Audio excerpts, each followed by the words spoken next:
Alright, what's up guys? My name is Zack, and for the last 7 days, I've been driving the 2024 Jeep Wrangler 392 Rubicon Final Edition.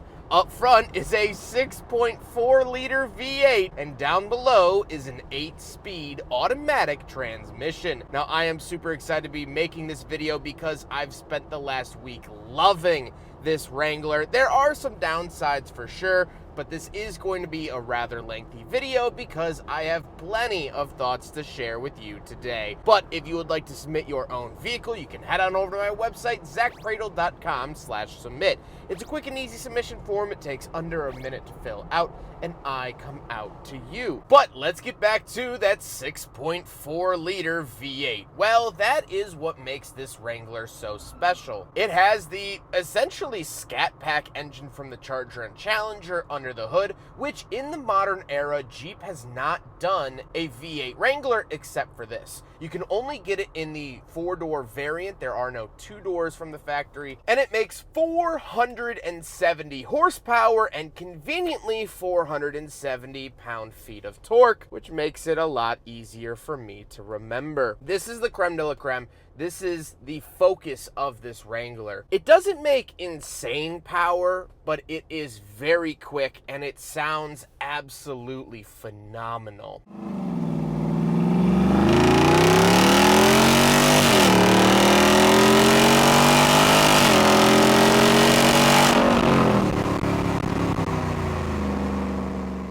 Like I said, paired to it is an 8-speed automatic. I think it does fine, and in this application, it's all that I could ask for. However, I wish that the downshifts were a little bit quicker, had a little bit of that snarl, and could really harness the sound of the 6.4-liter. The downshifts are a little bit lame, but it's not a sports car, and so I can't hate on it that much. It's a good transmission. It does the job. Last but not least about the Wrangler 392 is the fact that it is essentially all-wheel drive. There is no 2-wheel drive setting here in the 392 because if you get on the power, it needs to chuck it into 4-wheel drive at the drop of a hat. And so you get 4-high auto, 4-high part-time, neutral, and 4-low. It's kind of interesting there. How does it feel to drive the 392 Wrangler? Well, I have never gotten a smile on my face quicker than when taking the top off and laying the pedal down. It is glorious. It's great. It's quick. This is basically an SRT Wrangler, which is phenomenal. However, there are some drawbacks, of course. Once you are up to speed, you then remember that you're on pretty knobby tires that aren't super grippy on asphalt. You're as aerodynamic as a cow, and the chassis is not designed for high-speed maneuvering, and so it's fun to get up to speed, but maintaining it is a little bit sketchy. However, I've actually kind of enjoyed that feeling because cars these days are so digital, so video game. You press the accelerator, it goes faster. You hit the brake, it goes slower. You turn left, it goes left. You turn right, it goes right. This feels like an older muscle car. I've driven 1970s Challengers, and it sort of has that spirit of, if you don't know what you're doing, you're going to get yourself in trouble. There's something nice about having to rely on your wits and senses rather than a computer underneath the passenger seat. I've enjoyed that. However, if you're going to buy this for your 16-year-old son or daughter, I would highly advise against that. Fuel economy, thank you so much for asking. All right, let's talk about, I'm just kidding. Fuel economy has not been good as one might assume. I've been averaging 13.2 miles to the gallon, but I've been driving it as it was intended to be driven, and I love hearing the sound of the 6.4-liter, so 13 is actually somewhat high given the circumstance. With that stuff out of the way, let's talk about the interior. Well, in front of me, I have 2 physical gauges and a screen. Off to the left is my tachometer, and off to the right is my speedometer. I can customize the gauge cluster screen in the center, which I really, really like. They give you tons and tons of really nice information that you can keep an eye on while driving, and I've been doing that the last week, and it's been wonderful. On the steering wheel, on the left, we have our selectors for that gauge cluster screen, as well as the phone options and voice commands. And off to the right, we have our cruise control options. To the left is for adaptive cruise, and off to the right is for standard cruise control. So you actually have the option for both here in the 392. We also have paddle shifters around the back of the steering wheel if that's something you'd like to do. But like I said, downshifting isn't as fun because the 8-speed doesn't produce that snarl or bite, but you can plus minus if you want. Off to the left, we have a climate control vent, headlight switches, and gauge dimmer switch, along with this nice little Wrangler and Gladiator icon. And on the door, we have the power mirrors and power locks. Moving into the center, we get this large infotainment screen, and I've actually really enjoyed this. This does have wireless Apple CarPlay and Android Auto, and it is hooked up to the Alpine sound system that is optional here on the Wrangler. It also has front and rear cameras, which have been an absolute godsend when it comes to this vehicle, and so that has been all really nice to see. Overall, no more thoughts besides that, but it looks pretty good. Here's the backup camera in case you're curious. Down below that, we do have 2 climate control vents and our climate controls. Tons and tons and tons of buttons here. I love the physical buttons. Jeep knows their market because you're going to be muddy, you're going to be dirty, you're going to have gloves on, and so touchscreen doesn't really work in those scenarios, and they know that, so they've stuck with physical climate controls. However, we do have heated seats and a heated steering wheel, parking sensors, hill descent control, but the best button in the whole entire vehicle is the Sport Exhaust on. The Sport Exhaust really wakes up the sound, and we'll talk a lot about the sound towards the end of the video, but this button stayed on unless it was after sundown in my neighborhood. Gotta be respectful of your neighbors. But every other instance, Sport Exhaust was on, and I was loving it. Here's a comparison between the standard exhaust and the Sport Exhaust.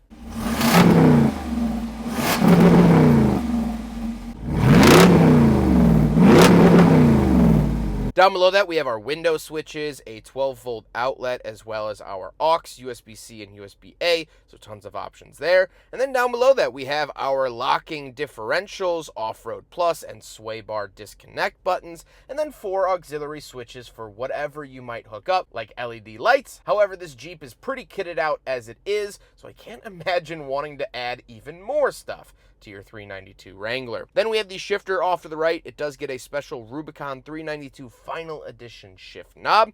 And we have our 4-wheel drive settings off to the left, but like I said, it is in 4-wheel drive high auto all the time. Down below that, we have cup holders, so we'll do a big friggin' bottle test. However, it fails. Jeep products tend to fail, and the Wrangler 392 has been no different.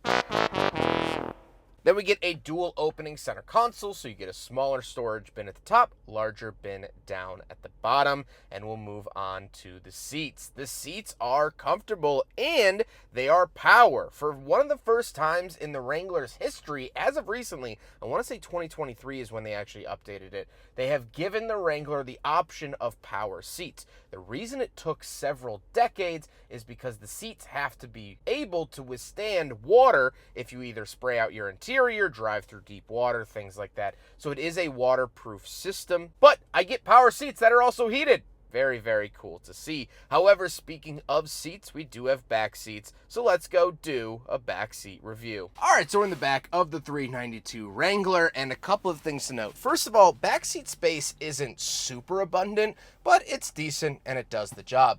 Headroom is great because of this power top. I have 6 inches up above my head. I'm 5'11", not a small guy, so headroom will probably never be an issue here in the Jeep.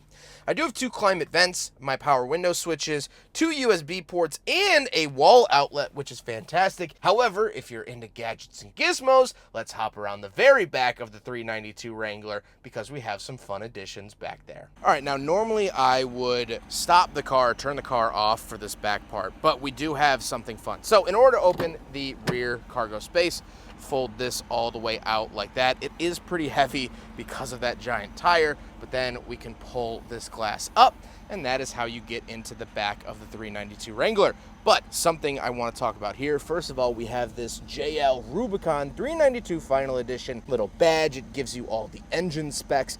Developed in Auburn Hills, built in Toledo, Ohio. Great graphic of the V8 there. But then we get an air compressor on board.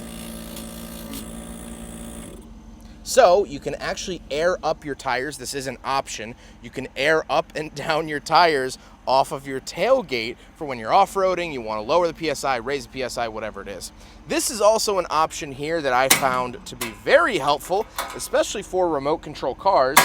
This perfectly fits a 10th scale remote control car, but it's actually a fold down table. Now the max weight is 25 pounds, but you have like little cutout cup holders, doing a little bit of tailgating, things like that. Absolutely love all that versatility, and that is an option here on the 392.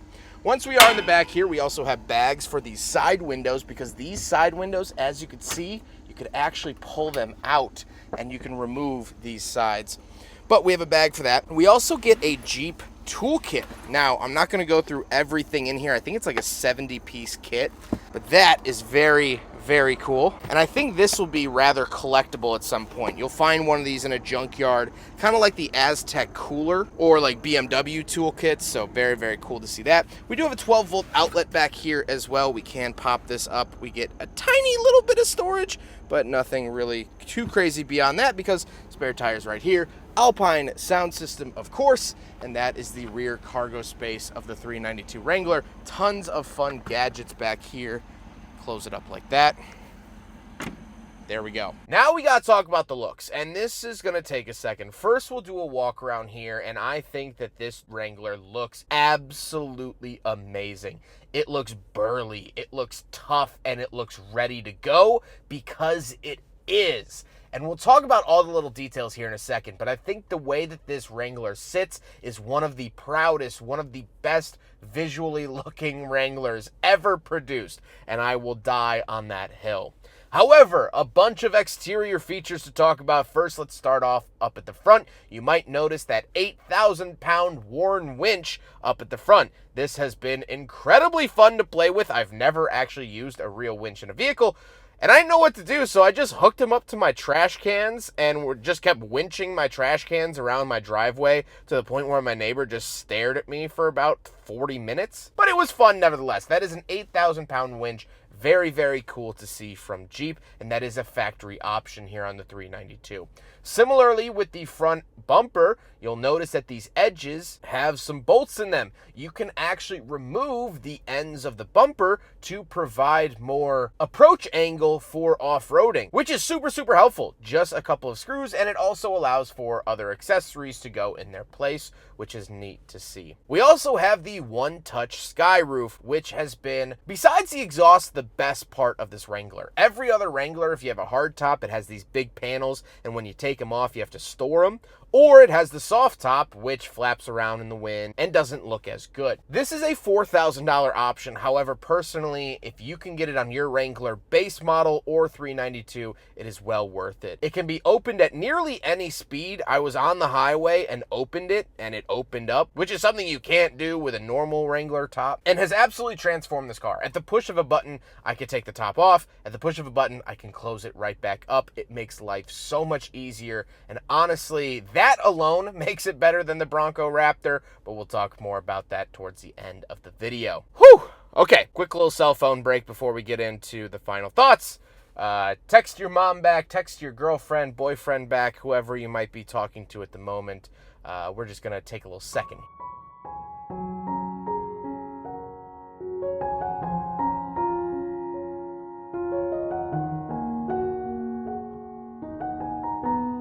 Good? Okay, let's get into my final thoughts. What do I think, having driven the Jeep Wrangler 392 Final Edition for the last 7 days? First of all, it's been hard to get me out of this Jeep. It has been so incredibly fun. Now, it is $108,000 as spec'd, although starting MSRP is $101. It doesn't really make a difference. Can we just agree that that's a lot of money? It's very expensive. Can we just get that out of the way, put that on the sideline, and talk about the rest of the Jeep? Get it out. Yes, $108,000. It's over $100,000 for a Jeep Wrangler, which is absolutely bonkers, but that's the price that it is, and people are paying it, so someone finds it worth it, and so let's leave that at the side. This is an amazing, amazing Jeep product. It really, truly is a final send-off of the Wrangler's V8. The drivetrain, the power, the one-touch roof, the sound system, all of the off-road capabilities, the locking differentials, the Warn winch. It's just such a complete package. I felt like I was Superman the entire week that I had this Jeep. Now, a lot of that has to do with the exhaust, and I'd like to share a story here for a second, if I may. I recently moved to a new house. First time ever moving out of my parents' house, first time living on my own. And one of the first nights that I was at the house, and I actually had my desk set up at the house, but I didn't have a bed yet, so I was commuting from my parents' house to my new house, working all day, and then commuting back to sleep at night. This was in the middle of July. A bunch of big, scary storms rolled into the Midwest. And so I sat there in my new, basically empty house, working on videos. I was editing, I believe, my Trabant review that will be out in a couple of days or weeks. And the sky was getting darker, and it started raining. And then it started hailing. And then a tornado touched down a mile from my new house. And I lost power. My computer shut down, the whole house went dark. Luckily, I still had cell service, so I was watching max velocity weather forecasts on my phone, but I sat in the center of my empty basement as far away from any window as I could get. And it was terrifying. It was scary. It was a scary moment in my life. There was a giant explosion next door. Some transformer had blown up, and I lost all power. But then the power did come back on about 40 minutes later. And the only thing in my basement besides my desk was an air purifier my parents gave me. And it has this little chime when it starts up. This. Lost power 2 more times. Scared the demons out of me. But every time the power came back on and hope was reassured, I heard this little tune coming from the air purifier because it was plugged in and restarting. The reason I tell this story is because that sound of that air purifier has now been cemented in my being as everything's gonna be okay. For now, the power's back and everything's stable. Now sure, the power went back out again, but anytime I heard that noise, that chime, it was okay. We were making it through. The reason I tell this story is because the sound of the 392 Wrangler is the reason it's better than the Bronco Raptor. The Bronco Raptor only has a V6 turbo, and while it makes adequate power, honestly flooring both vehicles, you're gonna feel pretty similar. The sound is what captures you with the Jeep.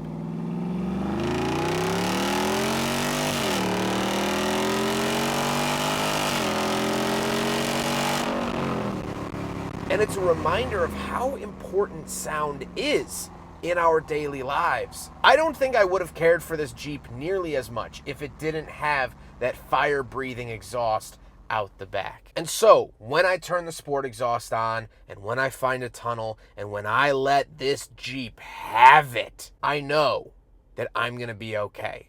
Things are going okay. And for that moment, that brief underpass, that brief tunnel, that brief strip of open road, I'm not worried about the bills. I'm not worried about the power going out. I'm not worried about how the channel's doing. I'm not worried about my family and my grandparents and how life is such a short thing.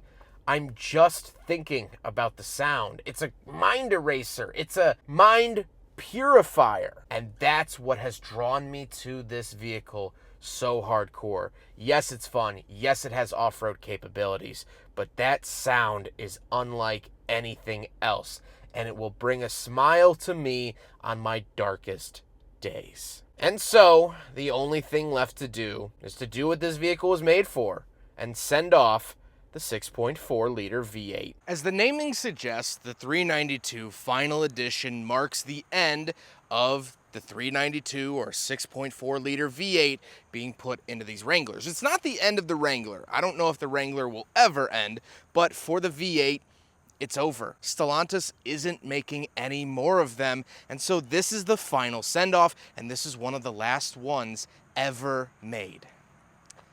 Except that it isn't. They made 3,300 of these for the US market, I believe 300 of them for the Canadian market, and they sold so well that Jeep is now doing it again for 2025. That's right, so the final edition isn't really the final edition because they're doing it again. And so you could technically get 2 different model years of the final edition. It's kind of like how Scotty Kilmer keeps making videos and making the thumbnails make it look like he died when he didn't. It's a little Boy Who Cried Wolf-ish. But that shouldn't smear the idea and how great this Jeep is. It's been a wonderful week with this, and I am truly, truly gonna miss it. Just everything it does is fantastic.